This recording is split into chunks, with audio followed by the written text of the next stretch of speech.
I'd like to welcome everyone this evening. It's great to see all of you. It is great to be in person. We stay on Zoom all day, and it's just great to be out and together. My name is Lorenzo Pence. I'm the current president of the Institute of Medicine of Chicago. It's been a pleasure this year to serve as the president for the past year.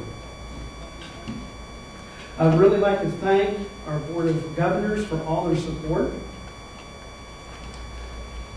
My goal was to lead the Institute of Medicine of Chicago in its mission and leave it in a good place. We're in our 109th year. And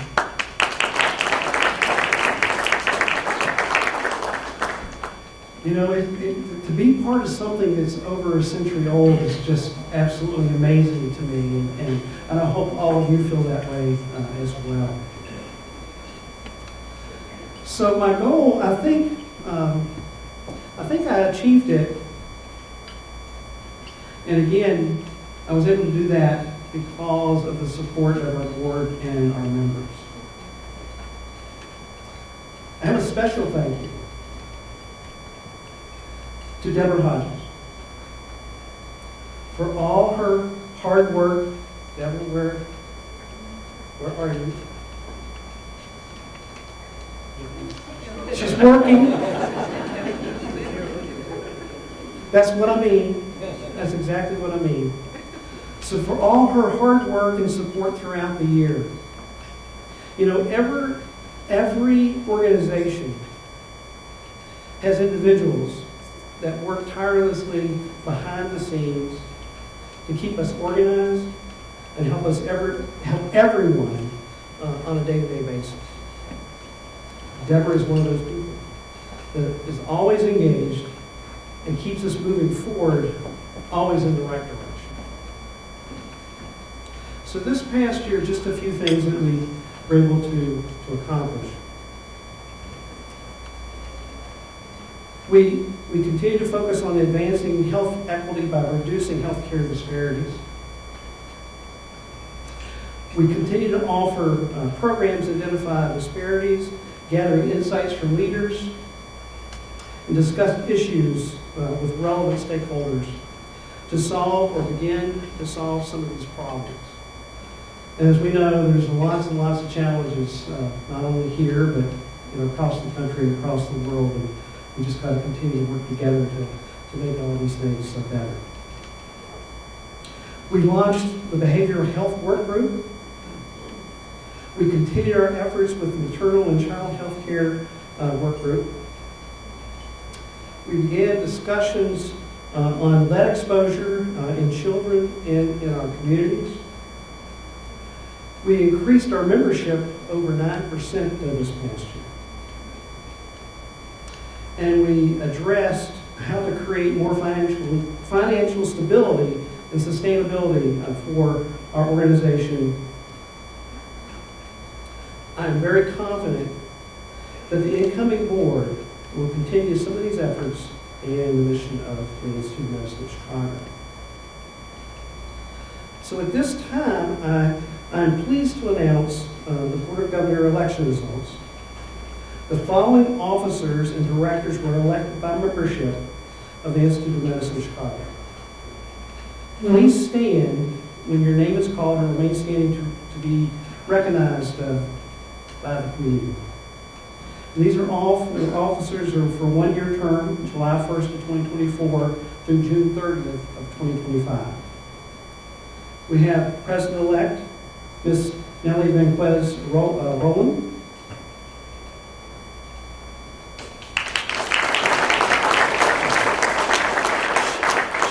Fellow. We have Vice President Dr. Doreen Miller. She's a Billings Fellow.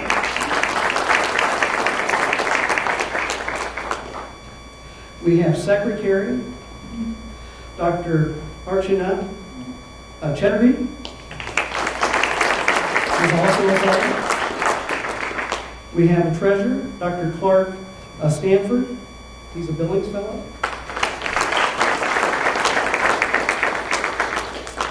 we have 2 new directors which were elected. These are 3-year terms, July 1st, 2024 through June 30th of 2027. We have Dr. Ian Jasonall. Not here, okay.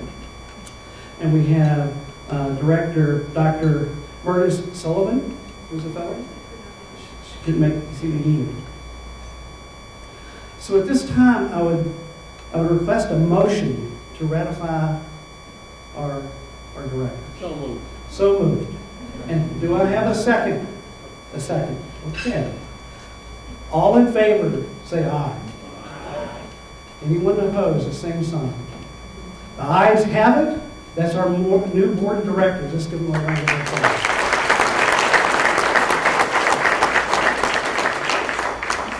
So congratulations to all the new officers and directors. Let's applaud the accomplishments and wish them well.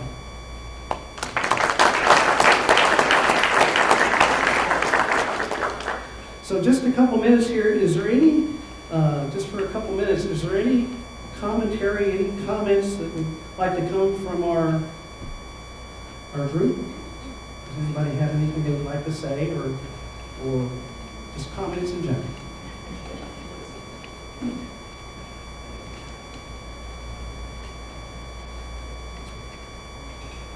Well, hearing none, we'll keep moving on. So now that ends our business part of the meeting. So I need a motion to adjourn. And I need a second. Second, okay. We have a motion and a second. And all in favor say aye. Anyone opposed, same sign? Okay, the ayes have it, so we've adjourned our business meeting. I want to thank everyone.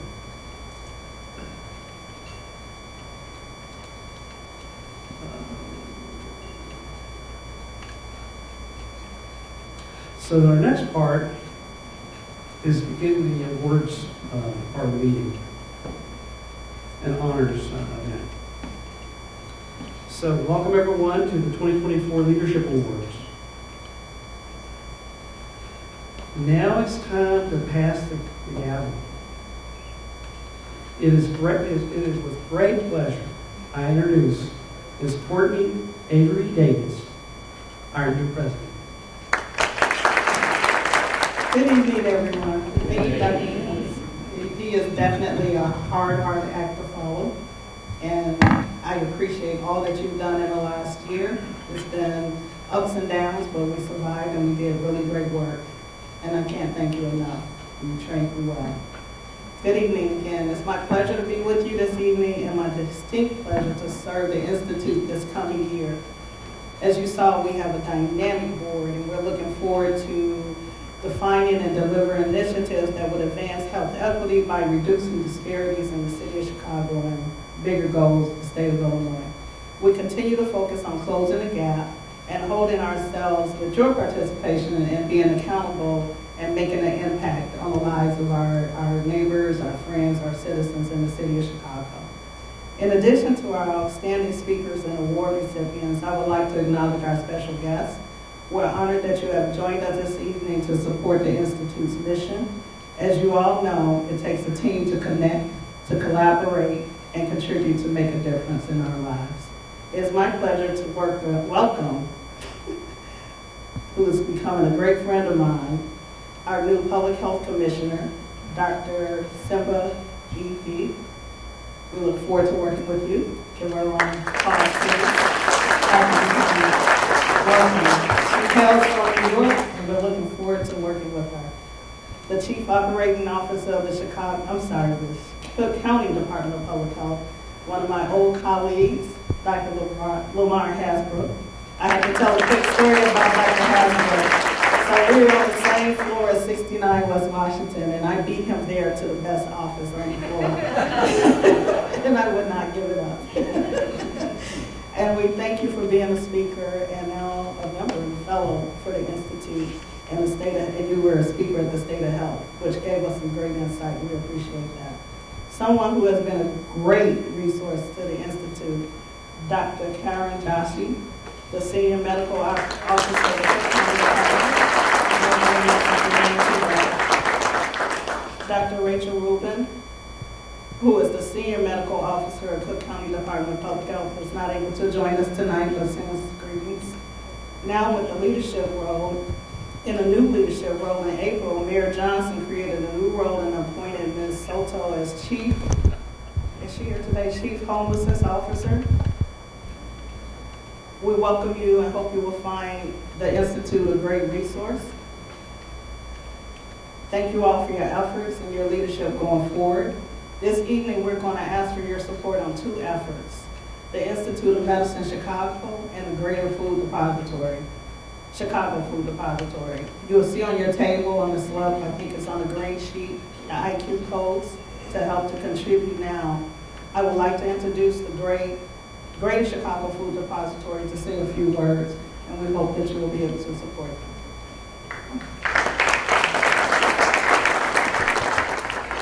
Good evening, thank you so much.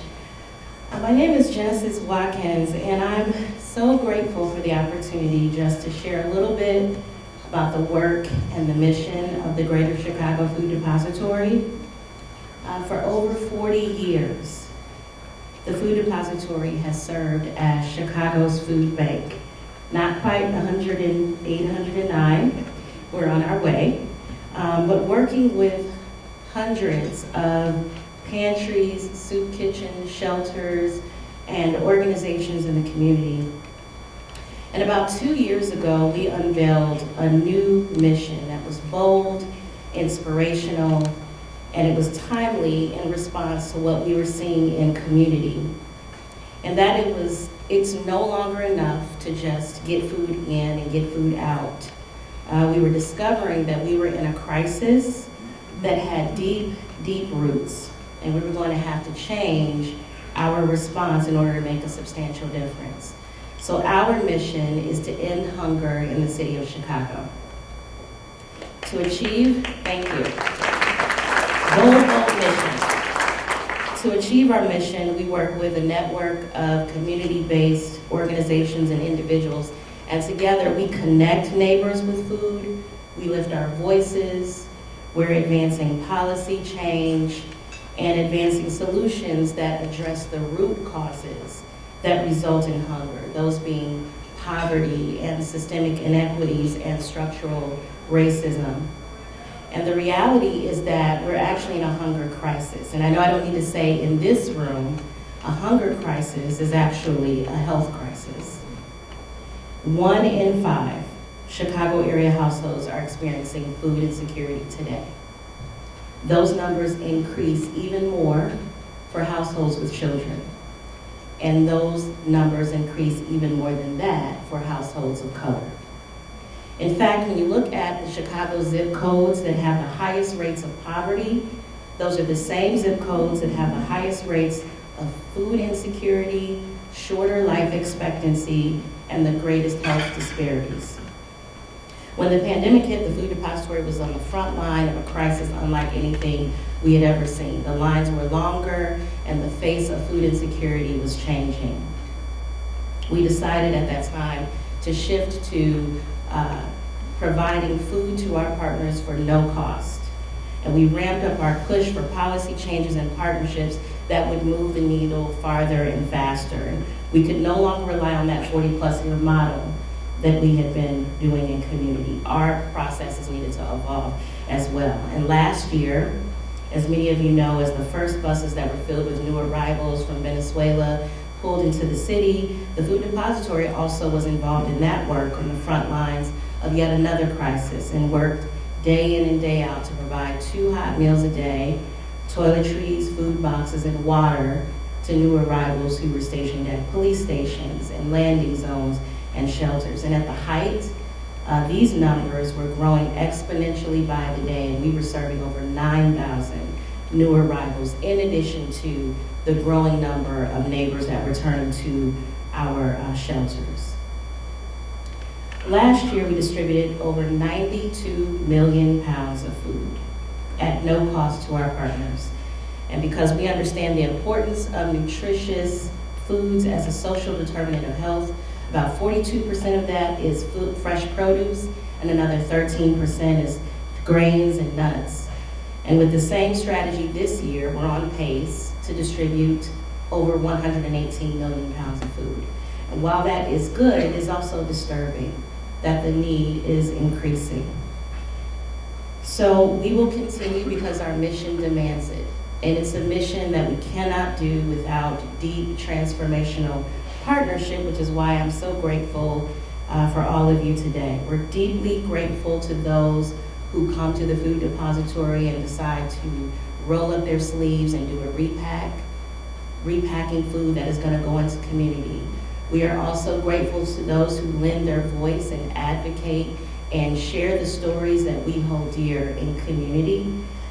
But also, we are very appreciative of philanthropy. We cannot do this work without donations and philanthropy. I lead a team that engages companies, foundations, and organizations. And if you are interested, I'm happy to talk to you at a time that works for you. But tonight, this is how you can get involved. There's a QR code on your table, and the Institute of Medicine Chicago has graciously decided to do a virtual food drive. It is an online peer-to-peer campaign. You can click that QR code and you can give, and every single dollar will go to work immediately to help us with the cost of food and the cost of programming. So on behalf of the Food Depository, on behalf of our CEO, Kate Mayer, and more importantly, on behalf of our neighbors and community who we serve, thank you so much for this time and for joining us in this work. That was fantastic, and I'm glad that we're in partnership together, and hopefully everyone will be able to help and contribute. We also, the Institute, has an ambitious programmatic goals. We need your help to pursue them also. Our goal is to raise $350,000 over the next 2 years, and as you can see, our primary programmatic goals. With your help, we can meet our work groups goals, collaborate to advance health equity, and continue to achieve and offer scholarships to the students in our program. We ask that you please again look by using the QR code that's on the table or visit the website to make a donation. An important part of this evening is to recognize our sponsors who help to make our mission possible. We would like to recognize Golden Square Association Management Firm for supporting us and helping us of all our Institute efforts. That's under the leadership of Deborah, and Deborah's probably somewhere. The Midwest Business Group on Health, providing services for our meetings and programs for the past 4 years. We would like to say thank you to our table and general sponsors, the University of Chicago Medicine, Rosalind Franklin, University of Medicine and Science, the Portis Foundation, Washington Square Health Foundation, Cook County Health, Michael Reese Research and Education Foundation, and Beecham Law Firm for their support. Thank you all. Give me a round of applause.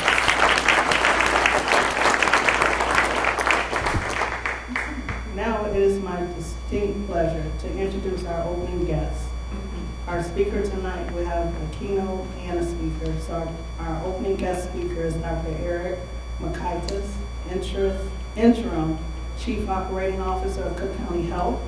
He was appointed in November 2023 by the Cook County Board of Commissioners and provides executive leadership to advance the health system's strategic imperatives and ensure the provision of high-quality care and services in collaboration with Cook County Health medical and business leaders. Since joining Cook County Health as Chief Quality Officer in 2022, he has served as a champion of quality and compliance, implementing evidence-based processes to improve the delivery of care across the system. Hey, well, good evening, everyone. It's a pleasure to be with you here tonight to celebrate and advance our collective vision of achieving health equity in Chicago, Cook County, and beyond. I'd like to thank the IOMC, especially Dr. Pence, as well as Dr. Malik, for nominating me to speak tonight. And of course, our esteemed keynote speaker, Chief Jones. I would also like to recognize the immeasurable support we received from Cook County Board President Tony Preckwinkle, the Board of Commissioners, The CCH Board of Directors, particularly our Chair, Lyndon Taylor, Director Mia Webster-Cross, and Director Raul Garza, who I believe is the past chair of IOMC, and of course, our staff, who are doing the work of health equity day in and day out. Thank you to each and every one of you. It's such a privilege to have the opportunity to talk with this group as we celebrate and uplift the Institute of Medicine of Chicago. For more than 100 years, the IOMC has been a leader in convening healthcare organizations across our region to improve the delivery of care and the health of our communities. Congratulations on all the IOMC has achieved, and thank you for your contributions to our healthcare community. We're in the midst of a tremendous transformation in healthcare. It's been 10 years since the Affordable Care Act took full effect. We've lived through a global pandemic, the likes of which no one living has ever experienced, and we hope not to again. And now we have a unique opportunity to take advantage of the renewed commitment and investment in population health to drive meaningful and lasting change in how healthcare is accessed, provided, and paid for. In this room, we all know how important healthcare is to the ability of those in our communities to live happy and productive lives. Health is a human right. Full stop. Health is a human right. Regardless of your immigration status, your ability to pay, your race, your orientation, your medical conditions, the social factors that impact your well-being, every person deserves equitable access to care so they can pursue their life to the fullest.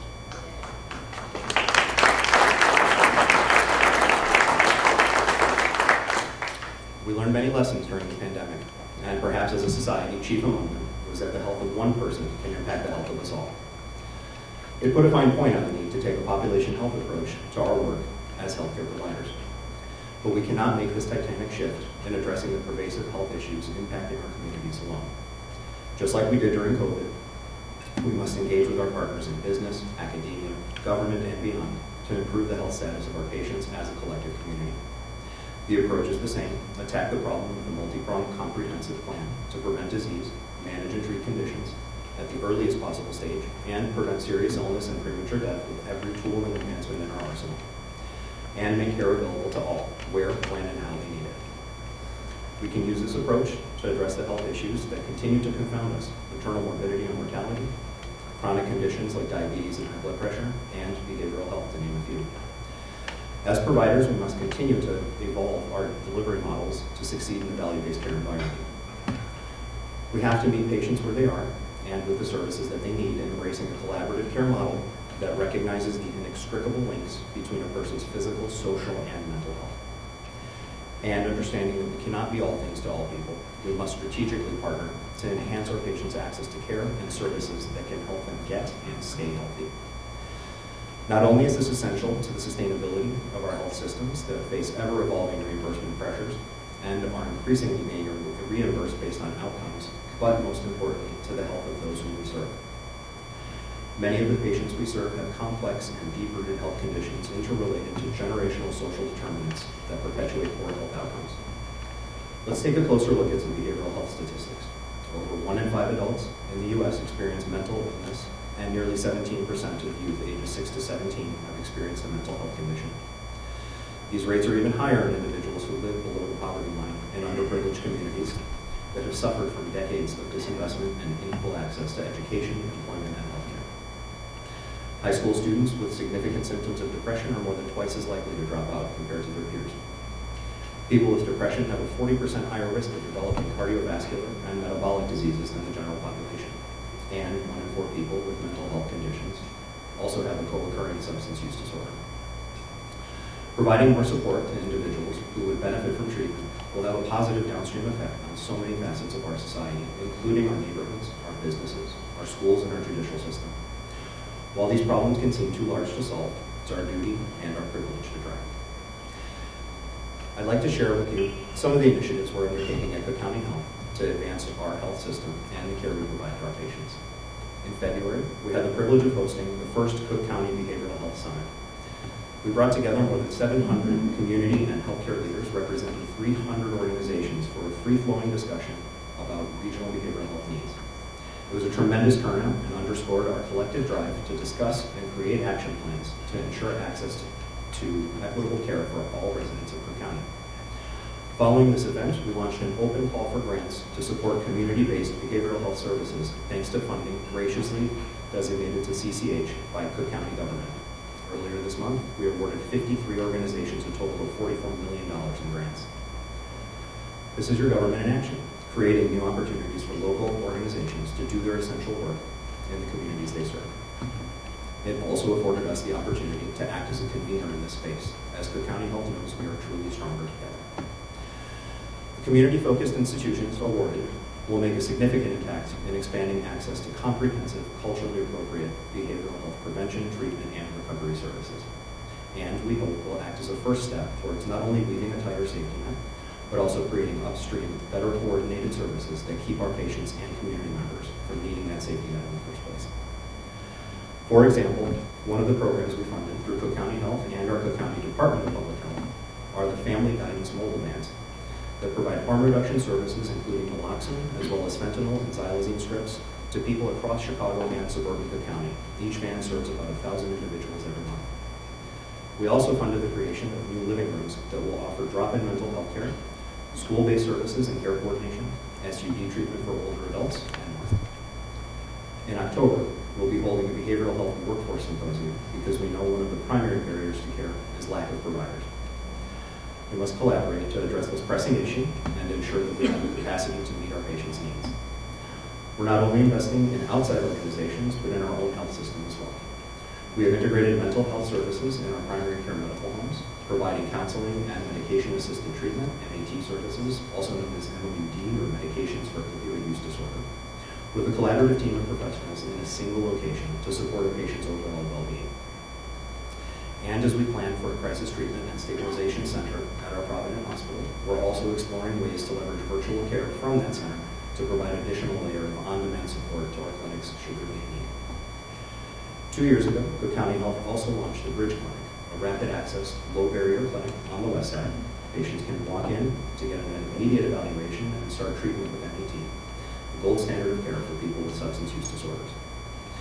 The goal of the Bridge Clinic is to meet people where they are and support them with recovery when they're ready. Last year, we saw remarkable results in our Bridge Clinic patients. Over a 6-month period, 69% of our patients abstained from alcohol and drug use. There was a 73% reduction in arrests and a 22% increase in employment among patients who started on MAT. It's also important to note that in addition to our community health centers, we also offer MAT at CIRMAC Health Services, our care team treating patients at the Cook County Jail. We operate the only certified opioid treatment program within a correctional facility in Illinois, demonstrating our commitment to ensuring equitable access to MAT care for those who need it most. We believe this is a crucial component in our portfolio of behavioral health services at the jail, where more than 40% of our patients are on the mental health caseload. Another area where we're focused is maternal health. It is well known that women of color have markedly worse maternal outcomes with, for example, mortality rates 3 to 4 times higher than that of white women. Stroger Hospital will be welcoming doulas to the OBGYN team this year in an effort to further improve maternal health, particularly among African American women, by providing culturally competent care for those at highest risk for adverse outcomes. As well, under the newly innovation-focused Change Institute, we will be exploring the implementation of technology in the form of virtual visits and remote patient monitoring to engage and support our new parents more effectively. I'm also particularly excited by the initiatives being launched at County Care, our Medicaid managed care plan, to help members address the social risk factors of health. County Care is the largest Medicaid plan in Cook County, with more than 440,000 members. Earlier this year, we also welcomed more than 34,000 members who are part of the state of Illinois' groundbreaking health benefits for immigrant adults and seniors program. County Care is known by its members as a person-centered plan, going above and beyond to offer programs that help members take charge of their health and play an active role in maintaining their well-being. County Care Health Plan invested into the flexible housing plan, a permanent supportive housing program, in collaboration with cross-sector partners. To date, 67 County Care members and their households have joined the program with a 3-year commitment of housing and wraparound services. This has resulted in a 19% relative risk reduction in ED visits, 33% reduction in inpatient stays, and 22% reduction in jail registrations. We're prioritizing historically marginalized populations, including pregnant women, justice-involved individuals, LGBTQ+ youth, and youth transitioning out of the foster care system. Our ultimate goal is to build an end-to-end housing strategy that can be expanded to more members. County Care has also placed a heavy focus on food and nutrition services. Last year, we launched an emergency meals program, providing members 2 meals a day for 2 weeks post-hospitalization. We expanded our program to offer nutrition appointments with registered dietitian for all members. There have been more than 100,000 visits to date. Then, we started offering medically tailored meals for members with select diagnoses like diabetes, hyperlipidemia, hypertension, and gestational diabetes. We're thrilled with the uptake by our members. In March of this year alone, we enrolled 1,000 new patients into the program. Housing is health, food is health. We're leveraging the resources of our health plan to move the needle and improve the health of our members and traditional insurance services. These are just some examples of the work we're investing in at Cook County Health to improve the health of the communities we serve. Yet, we can all acknowledge the seismic shift is not without its challenges. There are simply not enough healthcare professionals to meet the needs of patients, and this compounds existing access issues. We also know that while we can change how we deliver care, we have less control over how we're reimbursed for it. I'm hopeful that as payment models evolve, government and commercial payers will continue to create models that make sense for providers at various stages across the value-based care spectrum. I'm somewhat reassured given CMS's recent acknowledgement that rural, urban, and especially safety net institutions were disproportionately disengaged in advanced payment models, creating serious health equity concerns. Realizing this, they've pivoted and created lower risk models to allow systems like ours to move into this space, and I'm happy to share that Cook County Health has started laying that foundation. Similarly, CMS announced a new innovation in behavioral health model earlier this year, which is geared towards incentivizing better care integration and coordination in the behavioral health space. I'm hoping I'll have the chance to hear Chief Jones' thoughts on this new program today. Despite these payment challenges, I'm confident that as a healthcare provider, we can move the needle.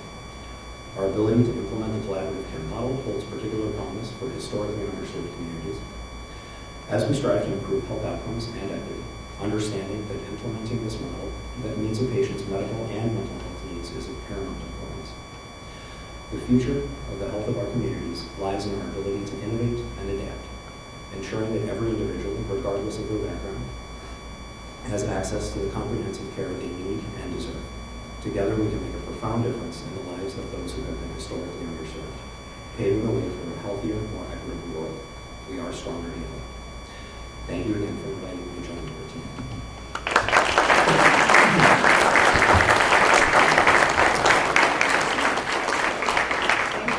Appreciate that. So, on to our keynote speaker, Chief David T. Jones. On behalf of the Institute of Medicine Chicago, I am glad to introduce you. Governor Pritzker named Chief Jones an associate secretary at the Illinois Department of Human Services, where he serves as the statewide behavioral health officer. Chief Jones joined IDJOURN as the director of the Division of Substance Use and Prevention and Recovery in October 2020. As an administrator for more than 25 years, Chief Jones has developed an in-depth knowledge of state and federal regulations and mental health rehabilitation standards. He also managed urban and suburban public health behavioral health systems. Again, welcome, Chief Jones. Thank you so much. I really appreciate it. She said 25 years. Whoa. She said, you know, so he doesn't look that old. Is what she was doing, right? So certainly we appreciate Dr. Makaida's wonderful comments, and I also want to thank Dr. Peters. I am so honored to be among the brilliant minds here at the Institute of Medicine Chicago. Dr. Malik knows this about me, so as I introduce and begin, you guys will, I'm sure you'll bear with me, because even in my brief remarks, I invite your participation, right? And it's an all-inclusive invitation for participation. So whether you went to mosque on Friday, synagogue on Saturday, or church on Sunday, or if none above apply, and you choose to commune with nature, I still invite you to say amen, or raise your hand in solidarity on a particular point that resonates with you. Amen. And then let's get a little solidarity, folks. Yes, all right. You all certainly remember the great Maya Angelou. Miss Angelou said at one point, people may not always remember what you said, they may not remember what you did, but they will always remember how you made them feel. Now, that doesn't hold entirely true for you all as sometimes physicians and clinicians, because they will certainly remember what you did, a portion of what you said, and certainly how you made them feel, right? Now, this is a relationship component of the micro-relationship of healthcare. Now, let me scan out for a moment, okay? We know that socioeconomic factors alone may account for at least 47% of healthcare outcomes, while health behaviors, clinical care, and physical environment account for 34%, 16%, and 3% of health outcomes, respectively. That is to say that the ecosystem that an individual lives in on a daily basis plays a larger role in determining their health outcomes. That was a good time for an amen. You guys, you're sharp, but let's pick it up a little bit. Okay? Now, we've all seen data on residing, as we heard a person from the Greater Food Depository, residing in certain zip codes. It decreases access to both integrated care and lowers life expectancy. Even here in Chicago, and let me be really clear, there are wonderful families and individuals in the communities I'm about to mention, but portions of Austin, East Garfield Park, Roseland, and Humboldt Park have experienced challenges accessing integrated care and lower life expectancy. Is that right, Mr. Humphrey? All right. Right now, let's just take a look at myself. I grew up in North St. Louis until I was approximately 10 years old. We lived in a very modest 4-family flat. Some would say we were poor. Now, I believe we were in good shape spiritually and emotionally, and that spiritual and emotional wellness contributed to my resilience. So much so that I remember the day that I came home. Now, if you all are familiar with North St. Louis at all, you cross Kings Highway. As I crossed Kings Highway and I rounded the corner, there was a fire truck in front of my 4-family flat. The ladder was extended. There was a fire person in the cab with their hose pointed to the roof where flames were coming up through the top of the roof. As I looked on the street, I saw my mother standing with my sister, who was probably about 12 at the time, and my younger brother, who was 3 or 4. I looked to my left, and my father was coming down what we refer to as the gangway, both his afro and eyebrows singed from the heat of the flames. I remember thinking in that moment, oh Lord, what are we going to do? Because we don't have any place else to live, right? And I remember being petrified, but if you know anything about that neighborhood, you know that you never allow people to see you being vulnerable. So you had to stand strong through that. I also knew at the same time, though, that as I looked around, there were other people who were experiencing the physical pain from having had contact by the fire. And the truth is we were all traumatized, right? So the circumstances from the fire impacted not only me, but in fact impacted our entire neighborhood and the behavioral health of our neighborhood. Now fast forward to today. And what are the community-based continuum of healthcare services needed to meet an emerging, immensely diverse population's healthcare needs? And as Dr. Malik invited me, he said, now, Chief, when you come, don't just pose questions, bring solutions. Again, that was another amen moment. Amen. I love y'all, but I'm a little, come on now, right? So as we think about solutions, one of those solutions certainly, particularly in the landscape of Illinois, are certified community behavioral health clinics. Now this model of care is emerging in Illinois' health ecosystem. I'll refer to them as CCBHCs, right? Provide integrated, community-based treatment for people with moderate and higher acuity mental illness and substance use disorder, in addition to addressing some of their physical health challenges that we heard Dr. McKitis mention, issues like diabetes, issues like cardiovascular disease. CCBHCs are federally qualified they are federally required to treat anyone who presents seeking care, irrespective of their insurance status. Now I'm going to say this again because this is a cue for you guys. They are required to treat anyone who shows irrespective of their insurance status. Amen. I saw the solidarity back there. You guys are getting sharper by the moment, right? Now, and again, this is irrespective of whether the person has public health insurance, Medicaid, whether they have private or commercial insurance, or whether they have no insurance at all. As we think about the people who are coming into our state seeking asylum, could there be a better time to have that model of care emerge in the state of Illinois? Now, what's also completely new in this behavioral health space is the financing strategy that undergirds this model. The Prospective Payment System, referred to as PPS, is a financing mechanism that has almost never been seen in the behavioral health space. PPS reimburses for the actual cost of care. So again, in the behavioral health space, the PPS rate reimburses for the actual cost of care. Now, if you hadn't really been paying attention up until now, when I made that point, again, that was another, I see you back there, that was another solidarity moment because we have such a difficult time with a rate that covers our actual cost of care.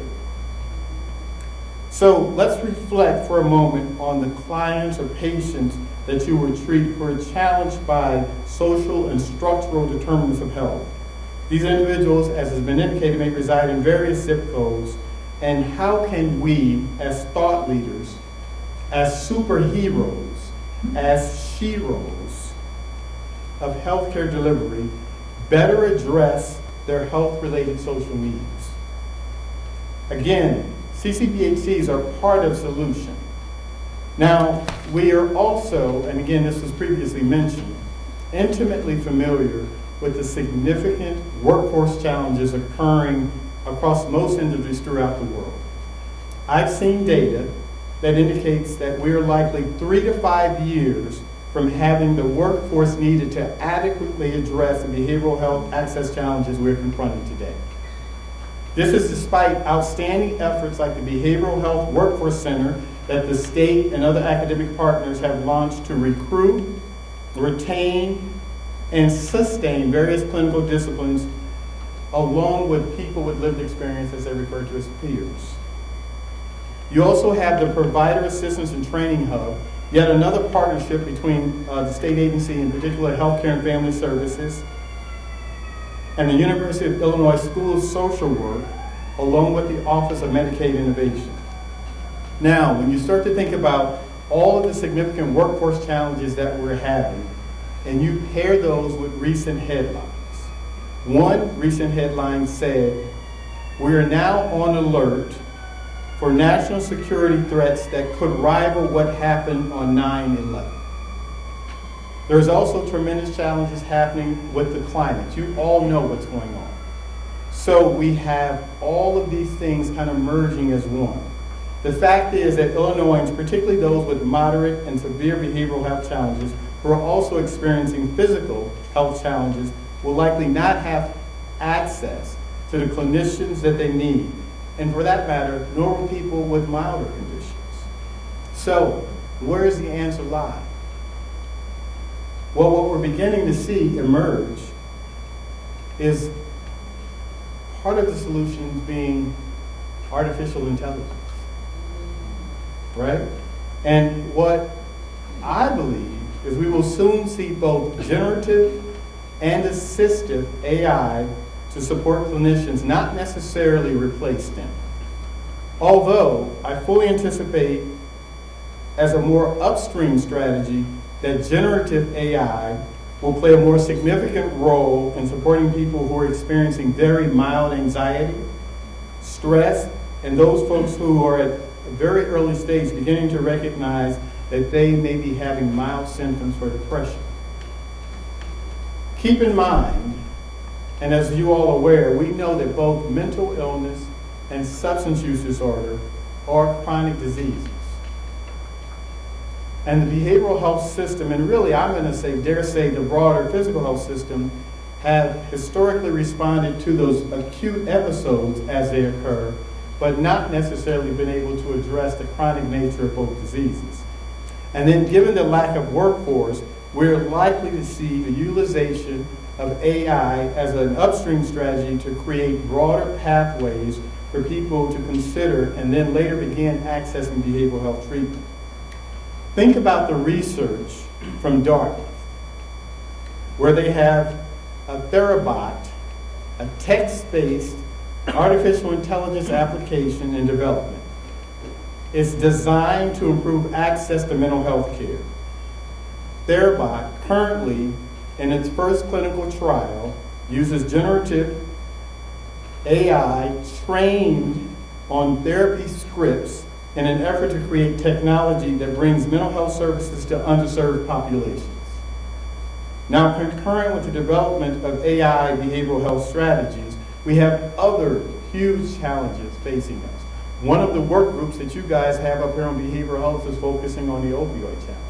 We know that right now that we continue to be in the throes of an overdose epidemic. I point to Ron back there and others who know and are really at the front line in dealing with this. Over 100,000 Americans lost their lives to overdose in 2022. And that number remained relatively constant in 2023.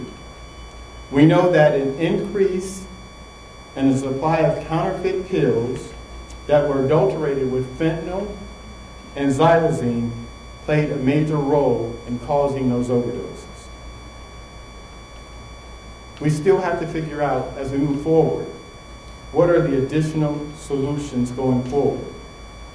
Fortunately, and I'm going to tell you guys, as I mentioned earlier, about having heroes, superheroes, and sheroes.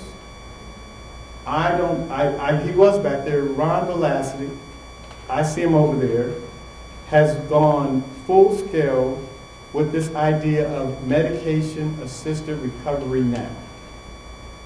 MAR has been really, really wonderful in that what we're doing is we're making medications like methadone, buprenorphine, Vivitrol, naltrexone, all available, and increasingly, medication-assisted recovery now provides immediate access, operating 24 hours, 7 days a week, 365 days a year.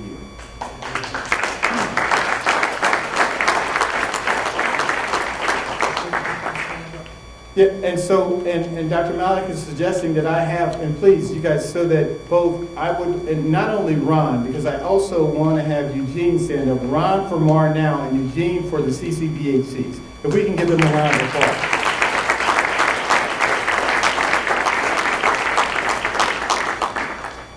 And the question is, they said, well, Chief Jones, why is this important? Well, it creates standards of care that yield, obviously, and we heard this with Dr. Titus, better client health outcomes.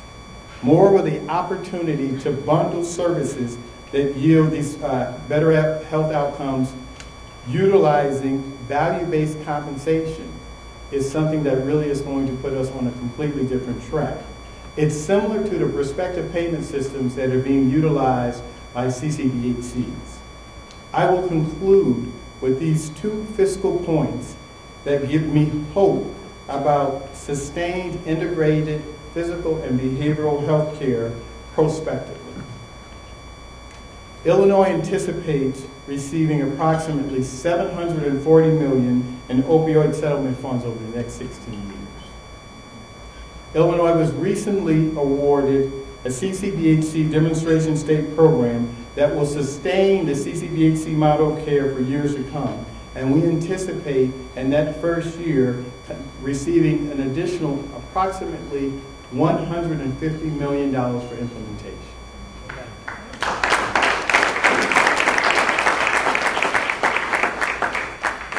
As mentioned, people may not always remember what you did.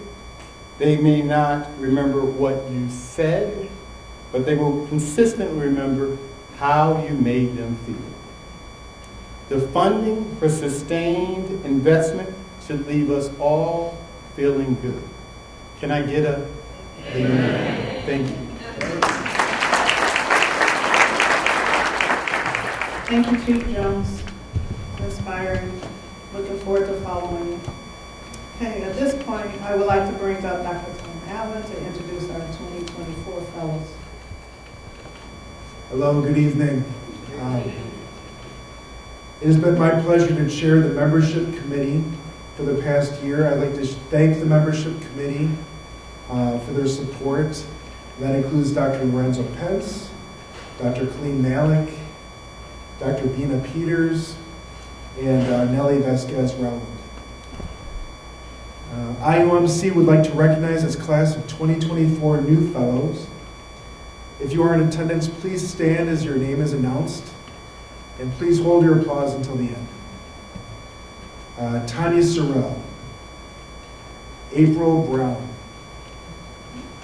Joya Herring-Williams, Anthony Harris, Lee Francis, Charles Barron, Stacy Grundy, Ronald Rembert, Gerald Stapleton, LaMar Hasbrouck, Kate Mayer, Janet Lim, Swati Staley, Bishara Shukar, Kimberly Derry, Raj Shaw, Jean Morrison, Ronald Vlasty, Eugene Humphrey, Tara Gill, and Thomas Nutter. Congratulations to our class of 2024 new fellows.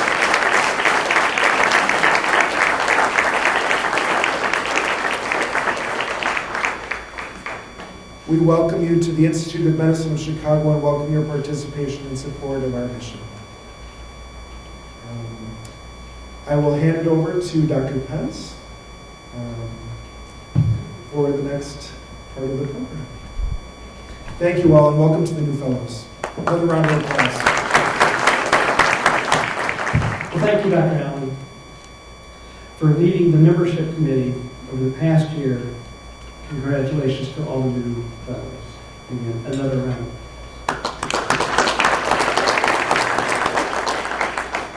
So at this time, I would like to recognize a very special group here. We'd like to recognize the ACHIEVE program. ACHIEVE is the Institute of Medicine Chicago's career networking program for Black and Latino medical and dental students who are currently enrolled in Chicago area universities. The ACHIEVE program has been supported by the Ortho Sprague Memorial Institute since 2021. It has been my honor to serve as the principal investigator for the past year. IOMC is launching a scholarship program for the students, and your support is needed to continue the overall program, expand it, and award scholarships. We have 49 students enrolled in the ACHIEVE program from several schools. We have a couple of those students here this evening with us, and we certainly are glad you guys could come and attend. They've been very, very supportive, not only to this program, but to the students from all the schools here within the greater Chicago area. We actually even had a student coming up from Kentucky on a occasional basis as well, based upon relationships. So what I'd like to do is, if the students don't mind, if they would come up and say a couple of words introduce themselves and certainly say a couple things just about their experiences this year. I'd like you to tell everybody if you're a medical or a dental student, what school you go to and what year in your training you are. So, anyway.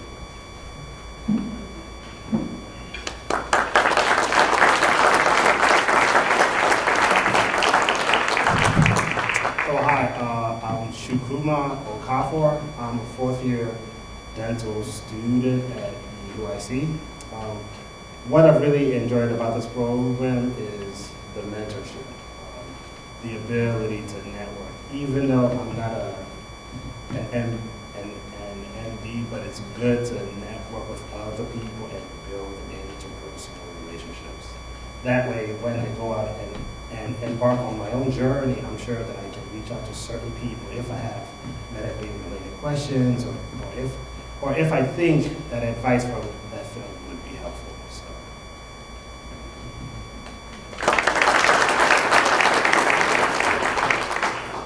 My name is Andre Hussein. I'm a fourth-year medical student here at Rosalind Franklin University. I'm considering either going into anesthesiology or emergency medicine. What I've gotten from the Chief program is definitely tons of support. I've had many mentors help me, make a decision in terms of what I want to do as far as my career. So hopefully it continues.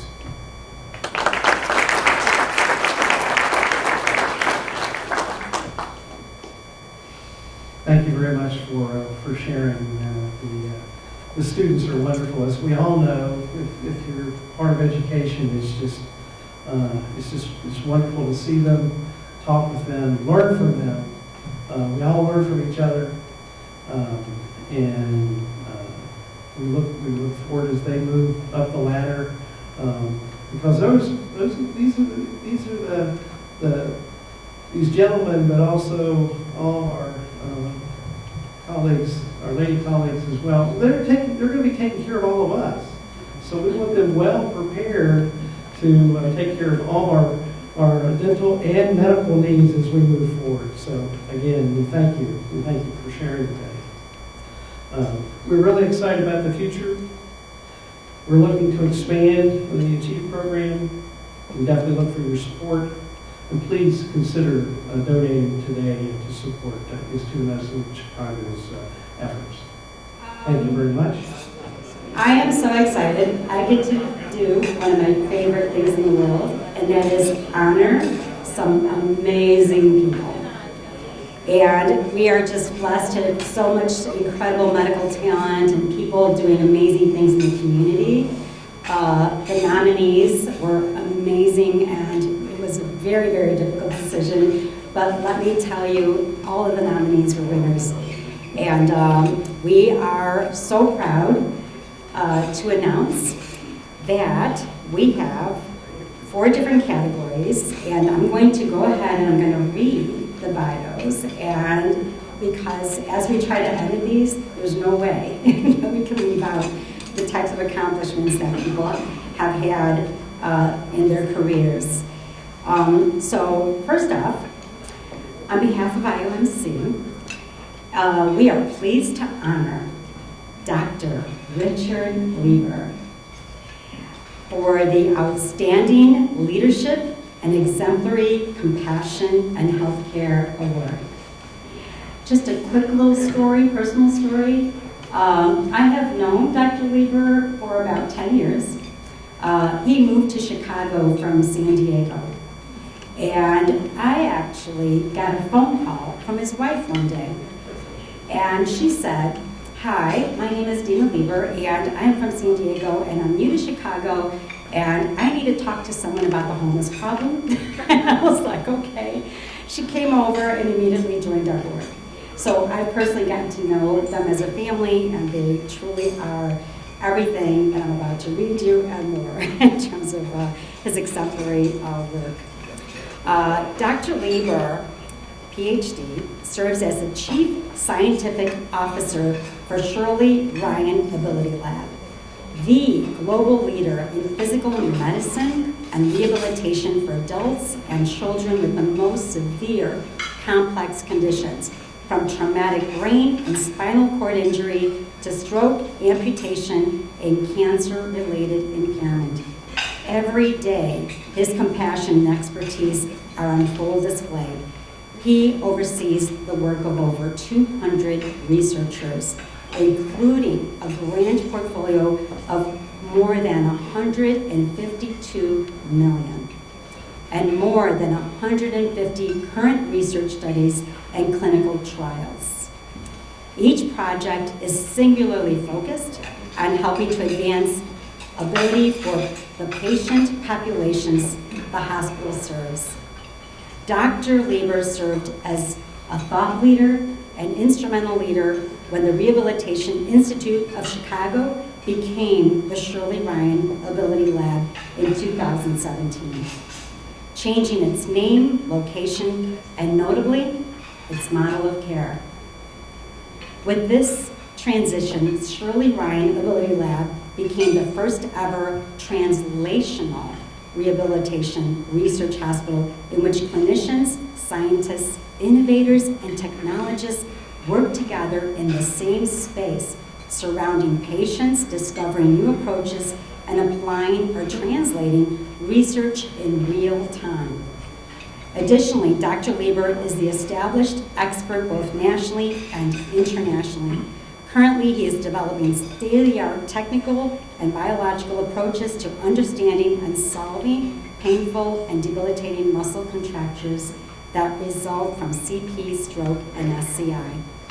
For more than 4 decades, he has been highly involved. He is also a senior research career scientist in the U.S. Department of Veterans Affairs. Congratulations, Dr. Lieber. Come on up. Thanks. Well, thanks to Nellie. It's good to have friends in high places. But I'm very honored because I'm a transplant. I spent my first 32 years of my career at UC San Diego. I got a call from Joanne Smith at the Rehabilitation Institute of Chicago, and she said, what are the odds we can get you to come to Chicago and lead this new group of scientists who are studying stuff you're studying? And I told Joanne, the odds are 0. I'll freeze. And she said, oh, just come out and visit us. And what I realized, and it's the spirit of Chicago, is there's this alignment that's amazing.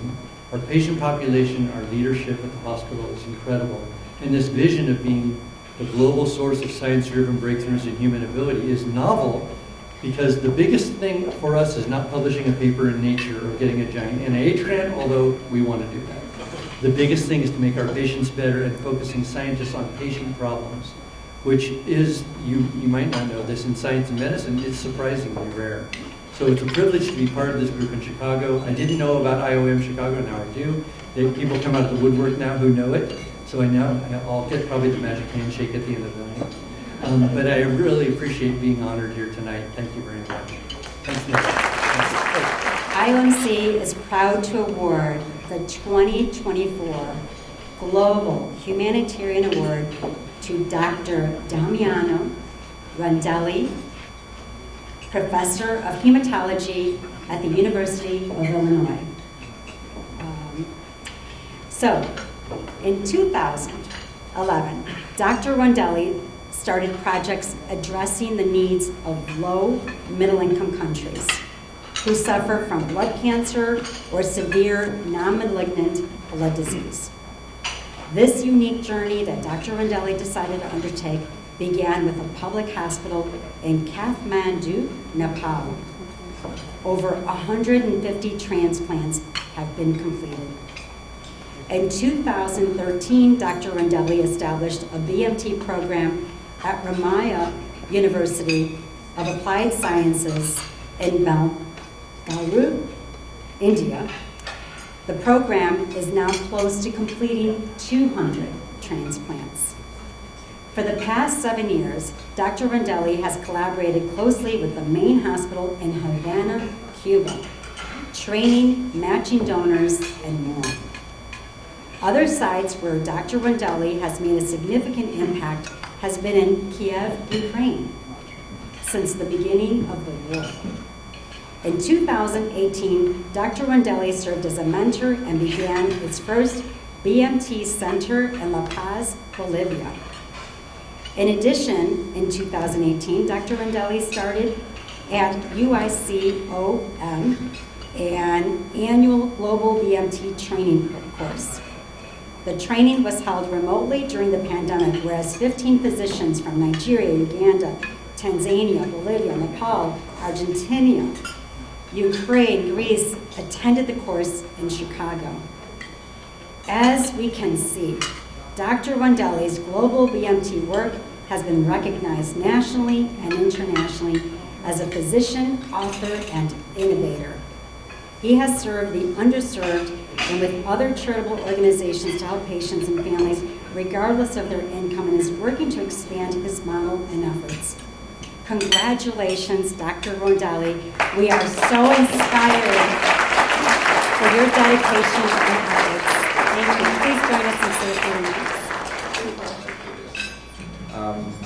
In my over 30 years of practice as hematologist and oncologist, I think I've been lucky to see the progress of medicine in this space, in the treatment for example, for leukemia, for lymphomas, with bone marrow transplant, now CAR T cells, new therapies that are really making a big difference in the survival of many patients. Not only cancer, but also diseases like sickle cell disease, which is now curable with the transplant from a donor, and right now about to start also with gene therapy without the need of a donor. These are progress that actually are happening at UIC, where I've been working for over 20 years, with the support of many people and many leaders. Micro Foundation actually supported our work initially in sickle cell. But what is struggling is that, to give you an idea, a number, in Chicago, probably there are, on a yearly basis, over 600 bone marrow transplants are done across the institutions. The statistics are actually in the United States, 500 to 700 transplants per 10 million people are done on a yearly basis. In 70% of the world, the number of transplants done is between 0 to 20. So 70% of the world.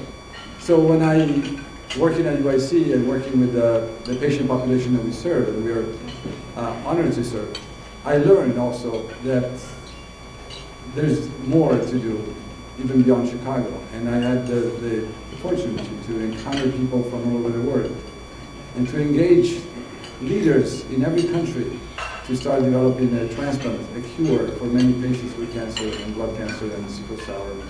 And that's what has become a job that UIC has supported, a passion. And I think I always say that the difference we make to other people is the only thing that really makes us happy. And this is exactly what it is. Amen. So thank you very much. Thank you.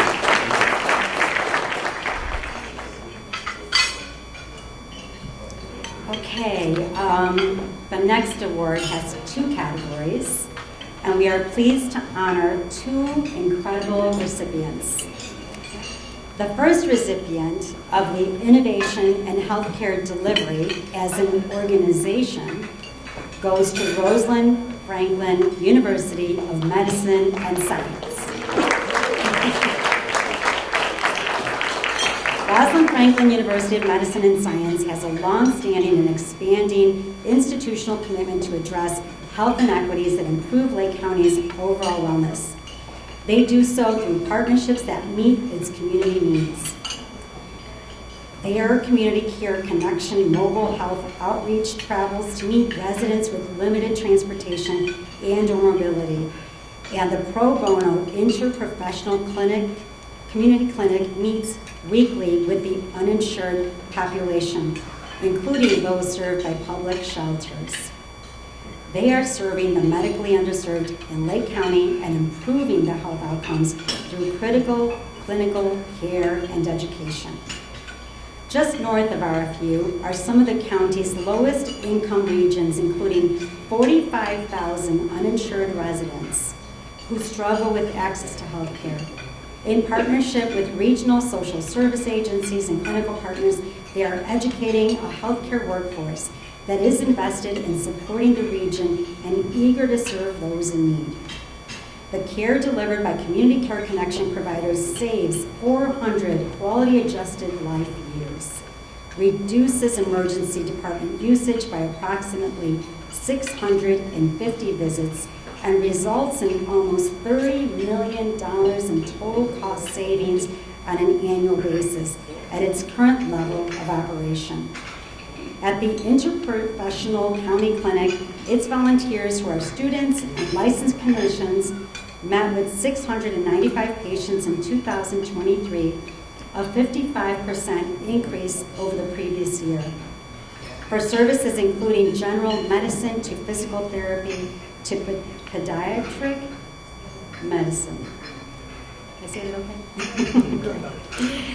RFU efforts have elevated public trust, promoted innovation, addressed critical healthcare workforce needs, and strive to improve outcomes for all. RFU's pro bono interprofessional community clinic was founded in 2013 by students from RFU's Chicago Medical School and is now led by students from several degree programs. This effort is truly deserving of the innovation in healthcare delivery as an organization. We are pleased to honor Rosalind Franklin University of Medicine and Science and invite Dr. Wendy Renault, President and CEO of RFU, to accept the award. Good evening, and I want to thank the Board of Governors and the nominating committee for recognizing our commitment to health equity. This has been a great discussion tonight about health equity. It fits right in with what we do at the university. Our interprofessional community clinic and the Community Care Connection both serve the underserved. With these programs, we aim to improve health outcomes through local outreach, clinical care, and education. This work is possible because of our team's commitment and dedication. Some of our team is here. I want to recognize Lupe Rodriguez, Dr. Martin Urath, and Jeff Espina from our clinics. Thank you very much. The programs are growing thanks to generous support from Endeavor Health and from the Michael Reese Foundation. Through this support, we have established the Michael Reese Foundation Center for Health Equity Research to serve researchers and community partners. The center allows us to engage in health equity-focused research and further supports our mission to eliminate health disparities. The center director, Amanda Semenek, is here today, and I want to thank you and all of your staff and supporters in the community. By collaborating with regional social service agencies and clinical partners, we are educating a healthcare workforce that can support our region and serve those most at need. And we're teaching our students about the importance of pro bono care. We thank you for your support. We thank you for this award as we work together for a healthier future for all. Thank you very much. Okay, the final award of this evening's program is for innovation in healthcare delivery as an individual. IOMC is pleased to honor Dr. Arvind Goyal.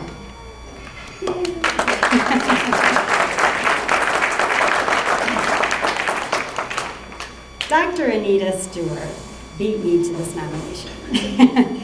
She's a pediatrician, advocate, and she's the one that submitted his nomination. And she and many others have had the pleasure of working with him for over 20 years. Personally, I too had an opportunity to work with Dr. Goyal and can attest to the wonderful work that he does and caring about the community. In fact, he actually came out and visited several times the homeless organization they founded called Safe Haven during his tenure. And it was always, such a pleasure to have someone like you come and see the work firsthand and boots on the ground and know that you're taking that information back, to leadership. Anyway, he during this time, Dr. Goyal's compassion, medical knowledge, and sense of fairness is an integral part of the medical decisions he makes. Dr. Goyal has vast experience in the practice of medicine. He is a board-certified family physician. Dr. Goyal has an MPH and an MBA. He volunteers at community clinic. He also has presented several grand rounds of Rosalind Franklin School of Medicine, where he holds an academic position as an associate clinical professor of family medicine. He attended medical school in India, completed his residency at Cook County Hospital in family medicine in 1975. His fellowship was completed at the University of Illinois in Public Health in 1975 as well. Dr. Goyal is a fellow of the Institute of Medicine of Chicago. Dr. Goyal is currently the medical director at Health and Family Services with the state of Illinois. In this role, he is keenly aware of needed medical services to populations enrolled in Medicaid and Medicaid alignment program. He is also able to balance the needs of practicing physicians serving these populations. It should be noted that with all his duties, he continues to volunteer and serve his community. Dr. Arvind Goyal truly has a servant's heart. IOMC is pleased to award Dr. Goyal with the Innovation and Healthcare Delivery as an individual. I feel like stealing Nellie's notes here. I'm extremely honored to be here to accept this award with a lot of humility. Specifically, I'm very happy to follow on the footsteps of my academic institution, Rosalind Franklin, and congratulations again, Dean Chatterjee, the CEO. This is wonderful.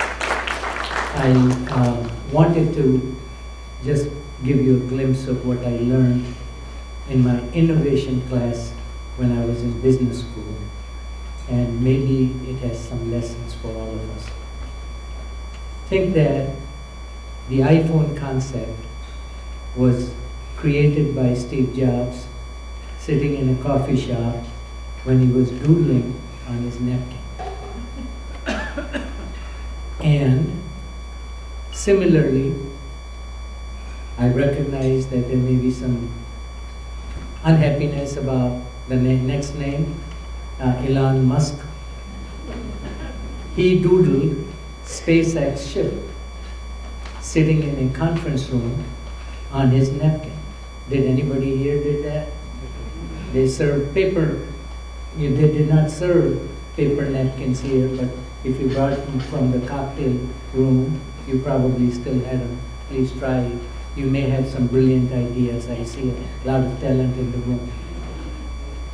I'm going to tell you about Archimedes' principle. I had significant trouble learning this in my physics class. When a body is immersed partially or fully in water, it displaces an equal volume of water or fluid, and we have a lot of physics behind it, right? Understand that how this happened? He dipped his foot in a tub full of water. This was in the city of Syracuse in Italy, on island of Sicily. And when he saw the water rising in the tub, he didn't have any clothes on him. He ran saying, "Eureka," which I learned meant I found it. And he ran in the street without clothes to tell the king that he had found it. So next time you go in the tub, please remember you might invent, you might innovate something, right?